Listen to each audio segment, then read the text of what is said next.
Hi friends, ಎಲ್ಲರಿಗೂ ನಮಸ್ಕಾರ. Welcome to my channel. Yes friends, ಎಲ್ಲರಿಗೂ ಶುಭ ದಿನವನ್ನು ಹೇಳ್ತಾ ಇವತ್ತು ಅದ್ಭುತವಾಗಿರುವಂತಹ ಚಕ್ಲಿ ರೆಸಿಪಿಯನ್ನು ನೋಡೋಣ. ಅಕ್ಕಿ ಹಿಟ್ಟಿನಿಂದ ಮಾಡುವಂಥದ್ದು, ಕೆಲವು ಸಾಮಗ್ರಿಗಳನ್ನ ಬಳಸಿ ಮಾಡುವಂತಹ ಒಂದು ರೆಸಿಪಿ ನೋಡಿ. ಈ ಒಂದು ಬಾಣಲೆ ತಗೊಂಡಿದ್ದೀನಿ ನಾನು. ಇದಕ್ಕೆ ನಾನು 2 kgಯಷ್ಟು ಅಕ್ಕಿ ಹಿಟ್ಟನ್ನು ತಗೊಂಡಿದ್ದೀನಿ. ಅಂದರೆ 1 kgಗೆ 3 ಕಪ್ ಲೆಕ್ಕದಲ್ಲಿ ಬರುತ್ತೆ. 6 ಗ್ಲಾಸಷ್ಟು ನಾನು ತಗೊಳ್ತೀನಿ ಅಕ್ಕಿ ಹಿಟ್ಟನ್ನು. ಈ ಅಕ್ಕಿ ಹಿಟ್ಟು ತುಂಬ ನುಣಿಯಾಗಿರಬೇಕು. ಸೊ ಇದಕ್ಕೆ ಕಡಲೆಪಪ್ಪು ಅರ್ಧ ಭಾಗದಷ್ಟನ್ನು ತಗೊಳ್ಳೋಣ. ಈಗ ನಾವು 6 ಗ್ಲಾಸಷ್ಟು ಅಕ್ಕಿ ಹಿಟ್ಟಿಗೆ 3 ಗ್ಲಾಸಷ್ಟು ಕಡಲೆಪಪ್ಪನ್ನು ನಾವು ಬಳಸ್ಕೊಳ್ಬೇಕು. ಹುರಿಗಡಲೆ ಬೇಳೆ ಅಂತ ಹೇಳ್ತೀವಿ. ಸೊ ಇದನ್ನು ಚೆನ್ನಾಗಿ ಮಿಕ್ಸಿಯಲ್ಲಿ ತುಂಬ ನೀಟಾಗಿ ಪೌಡರ್ ಮಾಡ್ಕೋಬೇಕು. ಸೊ ಈ ಥರ 3 ಗ್ಲಾಸನ್ನು ತಗೊಂಡು ನಾನು ಪೌಡರನ್ನ ಮಾಡ್ಕೊಳ್ತೀನಿ. ಇದನ್ನು ಪೌಡರ್ ಮಾಡ್ಕೊಂಡಾದಮೇಲೆ ಬೇಕಾದರೆ ಜರಡಿ ಇಟ್ಕೊಳ್ಳಿ. ಅದು ಏನಾದರೂ ಚೆನ್ನಾಗಿ ರುಬ್ಬಿಲ್ಲ ಅಂತ ಹೇಳಿದ್ರೆ ಸೊ ರುಬ್ಬಿ ಆದ ನಂತರ ಇದೆರಡು ಹಿಟ್ಟನ್ನು ಚೆನ್ನಾಗಿ ಮಿಕ್ಸ್ ಮಾಡ್ಕೊಳ್ಳೋಣ. ಇದು ತುಂಬ ಸುಲಭವಾದ ರೆಸಿಪಿ, ಬೇಗನೆ ಮಾಡಬಹುದು.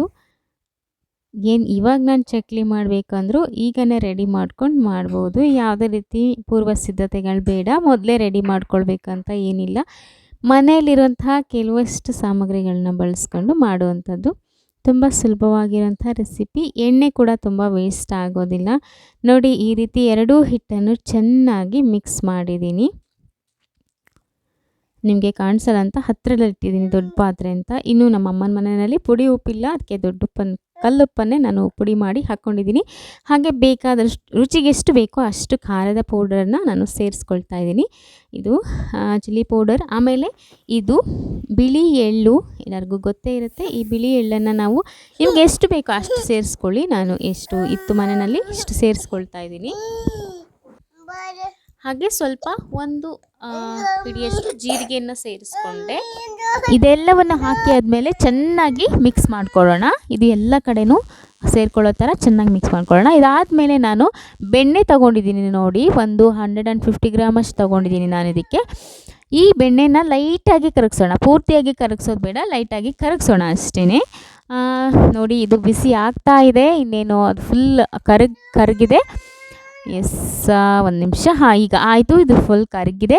ಇವಾಗ ಇದನ್ನು ನಾನು ಹಾಕ್ಕೊಳ್ತೀನಿ. ಹಾಕಿ ಮಿಕ್ಸ್ ಮಾಡ್ಕೊಳ್ತೀನಿ. ನೋಡಿ, ಸೇರಿಸ್ಕೊಳ್ತಾ ಇದ್ದೀನಿ ಬೆಣ್ಣೆಯನ್ನು ಕರಗಿಸ್ಬಿಟ್ಟು. ಸೊ ಇದನ್ನು ನಿಧಾನವಾಗಿ ಬಿಸಿರುತ್ತೆ ನೋಡ್ಕೊಳ್ತಾ ಮಿಕ್ಸ್ ಮಾಡ್ಕೊಳ್ಳೋಣ.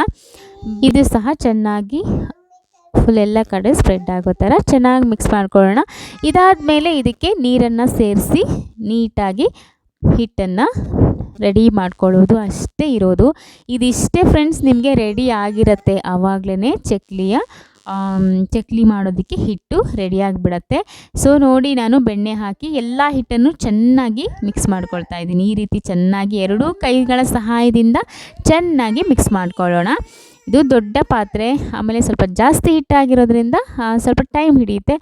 ಸೊ ಈ ಥರ ನಾವು ಚೆನ್ನಾಗಿ ಮಿಕ್ಸ್ ಮಾಡ್ಕೊಂಡಾದಮೇಲೆ ಇನ್ನು ನೀರು ಹಾಕಿ ಎಷ್ಟು ಹದಕ್ಕೆ ಬೇಕು ಎಲ್ಲರಿಗೂ ಗೊತ್ತೇ ಇರುತ್ತೆ ಅಲ್ವಾ. ಈಗ ಚಕ್ಲಿ ಹಿಟ್ಟಿಗೆ ಹಿಟ್ಟು ಯಾವ ಹದದಲ್ಲಿ ಇದಾಗಬೇಕು, ಯಾವ ಹದದಲ್ಲಿರಬೇಕಂತ ಗೊತ್ತಿರುತ್ತೆ ಅಲ್ವಾ. ಅಷ್ಟು ಮೃದು ಬರೋವರೆಗೂ ನೀರನ್ನು ಹಾಕ್ಕೊಂಡು ಚೆನ್ನಾಗಿ ನಾದ್ಕೊಳ್ತಾ ಹೋಗೋಣ. ಸೊ ಆವಾಗ ನಮಗೆ ರೆಡಿ ಆಗಿಬಿಡತ್ತೆ ಚಕ್ಲಿ ಹಿಟ್ಟು. ತುಂಬ ಸುಲಭವಾದಂಥ ವಿಧಾನ ಇದು. ಯಾರಾದರೂ ಗೆಸ್ಟ್ ಬಂದಿದ್ದಾರೆ ಮನೆಗೆ ಅಂತ ಹೇಳಿದ್ರು, ಅವ್ರು ಬಂದ ಮೇಲೂ ಕೂಡ ಮನೆಯಲ್ಲಿ ಇದಿಷ್ಟೇ ಸಾಮಗ್ರಿಗಳಿದ್ದರೆ ಮಾಡಿಬಿಡ್ಬಹುದು. ಅಷ್ಟೊಂದು ಈಸಿಯಾಗಿರೋಂಥ ಒಂದು ಚಕ್ಲಿ ರೆಸಿಪಿ. ಆಮೇಲೆ ಎಷ್ಟು ರುಚಿ ಕೊಡುತ್ತೆ ಅಂದರೆ ಖಂಡಿತವಾಗ್ಲೂ ಇಷ್ಟಪಡ್ತೀರಾ ಫ್ರೆಂಡ್ಸ್. ಆಮೇಲೆ ತುಂಬ ದಿನ ಇಟ್ಕೊಂಡು ತಿಂದರೂ ಹಾಗೆ ಗಟ್ಟಿಯಾಗಿ ಇರುತ್ತೆ. ಇದು ಮೃದು ಏನೂ ಆಗೋದಿಲ್ಲ.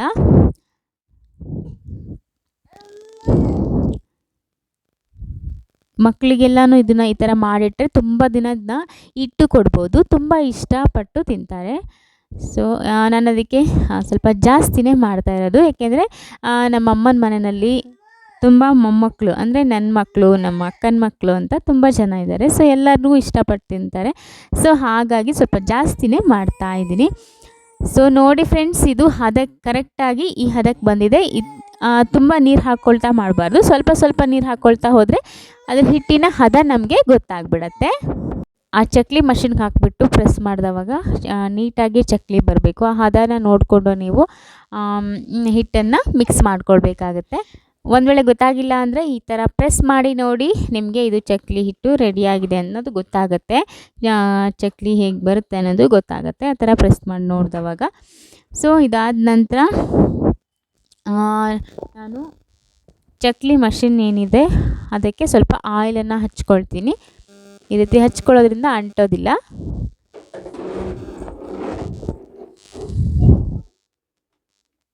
ಸೊ ಒಳಗಡೆ ನೀಟಾಗಿ ಆಯಿಲನ್ನು ಹಚ್ಕೊಂಡು ಚಕ್ಲಿ ಮಾಡಲಿಕ್ಕೆ ಶುರು ಮಾಡ್ಬೋದು. ಒಂದು ಸಲ ಎಣ್ಣೆ ಹಾಕಿದರೆ ಸಾಕು, ಪೂರ್ತಿ ಹಿಟ್ಟನ್ನು ಮಾಡ್ಕೊಳ್ಬಹುದು. ಪದೇ ಪದೇ ಎಣ್ಣೆ ಹಚ್ಕೋಬೇಕಂತ ಏನೂ ಇಲ್ಲ.